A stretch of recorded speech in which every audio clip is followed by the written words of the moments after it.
What's going on, family? This is David John, Senior Pastor of Impact Church, and this is step 3 of the growth track. Today, we're talking about developing your leadership. I'm really excited about this class because we talk about how you, yes, you are a leader. In fact, can you just say that out loud with me right now? Say, I am a leader. You are a leader. And so 1 Peter chapter 4, verse 10, let's go ahead and read this together. It says, God has given each of you a gift from his great variety of spiritual gifts. Use them well to serve one another. So many people wonder if they're really the type of person that could ever be a leader. And yet I want you to understand from this verse, God has a big bag of tricks. He's got a major bag, a variety of spiritual gifts. And you have one of those gifts. And every single one of those gifts are to be used to serve each other well. And we view leadership as influence. In fact, I want to read this from your book. It says, leadership is influence, nothing more, nothing less. It's about influencing others in a worthwhile cause. There's no more worthwhile cause than what we're doing here.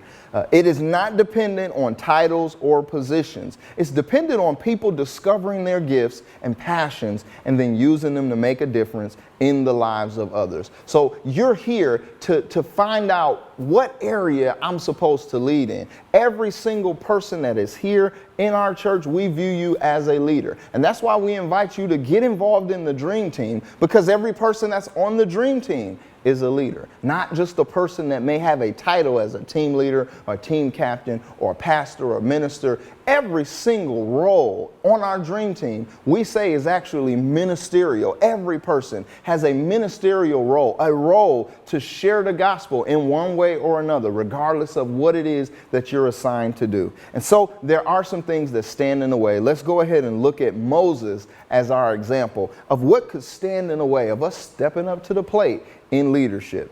Exodus chapter 3, verse 11 and 12 says, but Moses said to God, who am I that I should go to Pharaoh and bring the Israelites out of Egypt? And God said, I'll be with you, and this will be the sign to you that it is I who have sent you. When you have brought the people out of Egypt, you will worship God in this mountain. Notice that there are 4 things that Moses said in this whole conversation, which we won't take the time to read right now. 4 things that reveal what would stand in the way of us stepping up into the leadership role that God has called us to. Before I talk about Moses, I want to talk about David. I want to talk about myself really quick, because I've experienced some of these same roadblocks in terms of stepping into the role that I'm in right now as a pastor.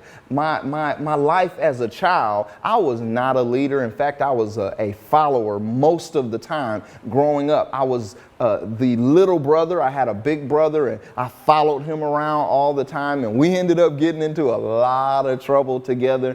And when I hit 18, there was a separation that happened, a sanctification, if you want to call it that, where I stopped hanging out with the guys. I stopped doing the things that we were doing on the block together, and I really started pursuing God. And he developed in me some leadership calling, some leadership assignment that blew my mind. And I experienced all 4 of these things in stepping into the thing that God called me to. So the first one, we hear Moses say, who am I? Why would you pick me? And man, can I tell you, did I ask God that question over and over again? Because I could pick for God way better candidates than me. God, why don't you use this person? They got better grades in school. They're more well-spoken. They're in a better position in life. They believe in themselves more than they believe in themselves. Moses said, who am I? And so in the fill in the blank next to that, I want you to write insecurities. Insecurities can stand in the way of you doing what God called you to do. Because let me tell you about your God. He never asks you to do something you can do by yourself. If you're qualified for it and you feel like God is calling you to it, he's probably calling you to do something bigger than what you're doing right now. Because he always asks us to do something bigger than we can do ourselves, because he doesn't want us to do it by ourselves. Notice what God said to Moses is, listen, I'm going to be with you. I know it's too big for you, but I'm going to be with you. So number one, that question is, who am I? Why would you pick me? Why would you want me to serve in this area? Why would you want me to be a leader? Why would you want me to do this thing? Use somebody else. And yet that insecurity can prevent you from your dreams coming to pass. Understand that if God is asking you to do something, it's not just for other people, it's for you too. The second question that Moses asked in this conversation is, what if they? He was concerned about if his brothers and sisters in Israel didn't accept him. What if they reject me? What if they don't accept me? What if they throw me out? What if they turn me into the Pharaoh? And this question reveals fear. Go ahead and write that next to what if they. Fear. Fear is an obstacle that can stand in the way of you fulfilling your destiny. And it will not come to pass in Impact Church. We are not going to allow fear to hinder us. But again, I told you I was telling my story along with Moses' story. Fear, man, fear really tried to keep me from walking into this thing that God called me to do. Even though I was insecure, I kind of got over the insecurity and I was willing to do what God called me to do. But being new in any area can really cause you to experience some fear. The important thing about fear is you feel it, but you don't follow it. You may feel fear, but you don't let fear lead you and decide what you will and you won't do. And so this what if they question is really important. It can hinder people. But scripture tells us that the fear of man brings a snare. You can never decide not to do something because of fear. I believe that's Proverbs chapter 29:25. The fear of man brings a snare. In other words, the thing that I'm so afraid of, if I allow that to lead me, if I follow it instead of just feeling it, I can walk right into the thing that I'm so afraid of. I remember going through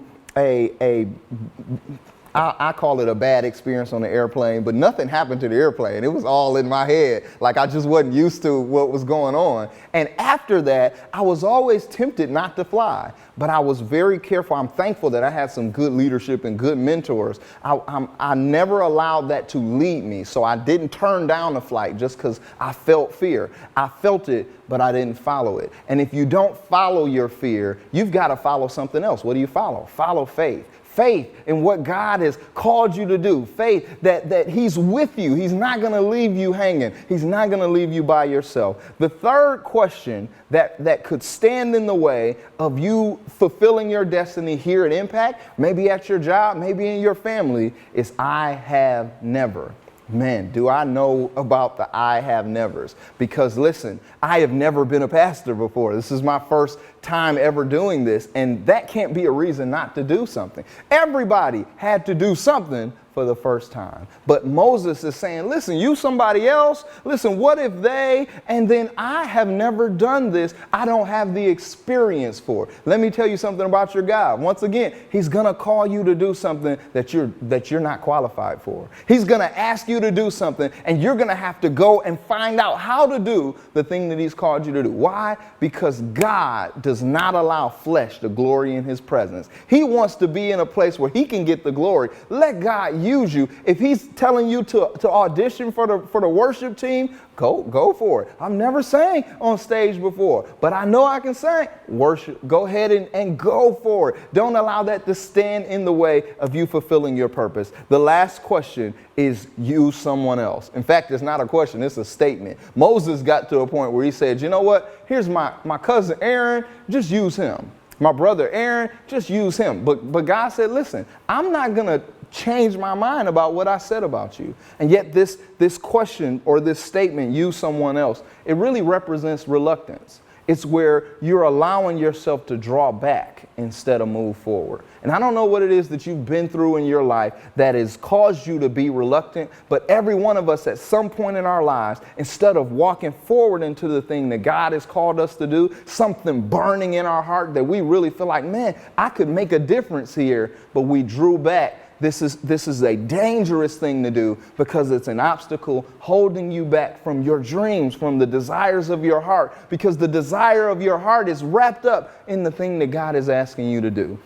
And so we've got to make a decision. We're not going to allow any of these things to keep us from serving in the area that we're supposed to, from stepping up into the place of leadership that God has called us to. 1 Peter chapter 2, verse 9 says, but you are a chosen generation. You're a royal priesthood. You're a holy nation. You're his own special people. Why? So that you can proclaim the praises of him who's called you out of darkness into his marvelous light. That's the only qualifier.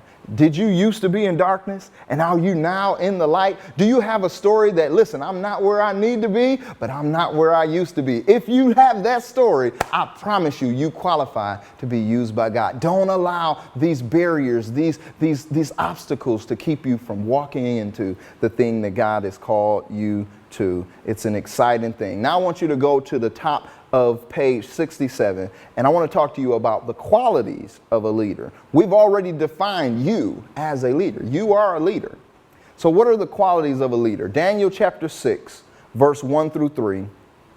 It reads this way: it pleased Darius to appoint 120 satraps to rule throughout the kingdom, with 3 administrators over them, one of whom was Daniel.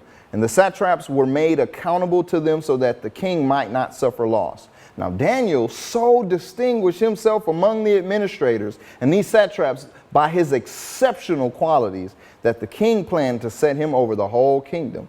The Bible says that Daniel distinguished himself because he had exceptional qualities. He behaved himself in a way that was just above the bar, that was exceptional. And so there's some leadership values that I want to give you that will set you apart from other people that just do just enough. Number one, we love God. If you're going to be a leader, if you're going to serve at this church, one of the things that is a absolute must is you got to love God. If you don't love God, you don't qualify to lead other people to him. God has whispered this to me many times as I was preparing to lead a church. And sometimes you get so busy, man. Let me tell you about me as the pastor, because I already know if I struggle with it, you have to struggle with it. I get so busy sometimes that there's a temptation to not spend my time with God and to allow our relationship to be neglected so I can take care of the business of the church. And God has whispered to me, the only reason the church work that you're doing is important is because the relationship that we have is so great. Because you're inviting other people to have a relationship with me like me and you have. If you neglect your relationship with God, why is it that other people would want to have a relationship with him? So loving God is at the top of the list. You're going to be a leader at Impact Church. You're going to serve here. You're going to be somebody that other people can look at as an example. Number one, we love God. That is important to us as a church. And so Acts chapter 4, verse 13 says, when they saw the courage of Peter and John and realized that they were unschooled, ordinary men, where did they get all this confidence? They were astonished, and they took note that these men had been with Jesus. The only explanation for what gave them the boldness and the confidence, even though they don't have the degree that confidence usually comes from. They don't have the bank account that confidence usually comes from. They don't drive the sports car that confidence usually comes from. They said the only thing different about Peter and John is they spend a lot of time with Jesus. And I'm telling you, if you prioritize your relationship with God, there's a certain boldness and courage and confidence and faith that is going to emanate from you that wasn't there before. So there are 3 things that you can develop in terms of this point of loving God. Number 3, simply develop your closeness with God.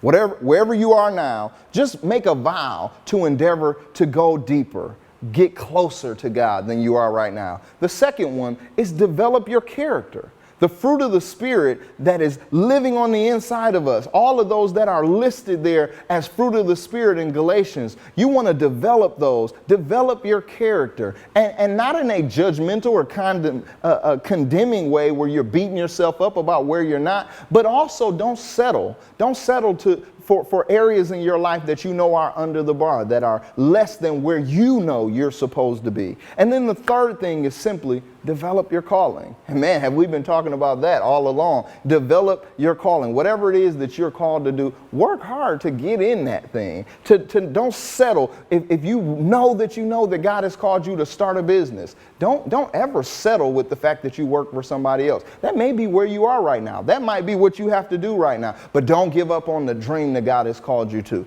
Develop your closeness with God. Develop your character. Develop your calling. All of those are connected to your love for God, because he's the one that wants you close. He's the one that wants you to be holy like him. And he's the one that wants you to fulfill your purpose in life. The next thing that I want to talk about is, in fact, I'm going to let your facilitator take you the rest of the way. There's one phrase at the bottom that I want you to write down, and that is our value. We love people and we pursue excellence. We love people and we pursue excellence, but your facilitator is going to talk more about that in detail, and then I'll see you afterwards.